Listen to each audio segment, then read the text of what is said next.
যুদ্ধবিরতিতে দুর্দশা কমেনি। গাজার বাসিন্দাদের ইসরায়েলি হামলায় প্রাণ যাচ্ছে উপত্যকাবাসীর। আটকে দেয়া হচ্ছে ত্রাণের ট্রাক। ধ্বংসস্তূপ সরিয়ে মরদেহ উদ্ধারেও পড়তে হচ্ছে আইডিএফের রোষানলে। যদিও যুদ্ধবিরতি প্রত্যাশার চেয়ে ভালো চলছে বলে দাবি ডোনাল্ড ট্রাম্পের।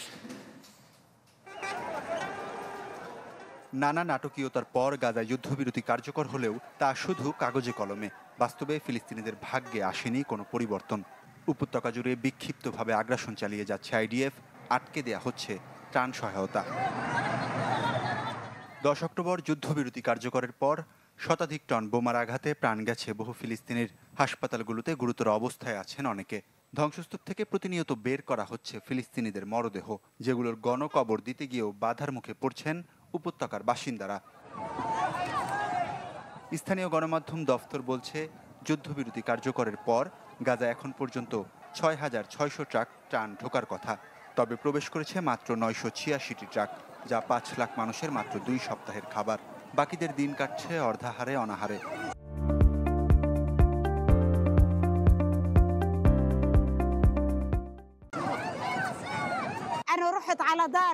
হঠাৎ শুনলাম যে ত্রাণের ট্রাক এসেছে।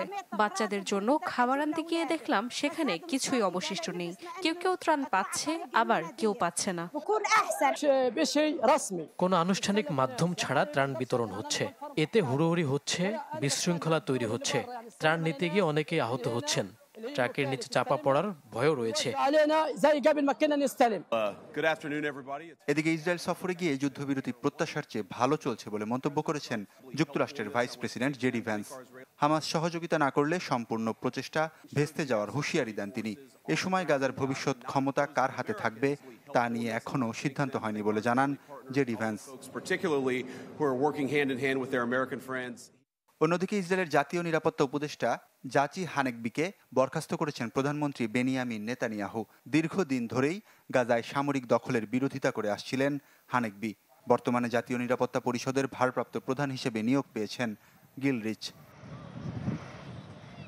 ওয়ালিউল্লাহ ফারুক, চ্যানেল 24।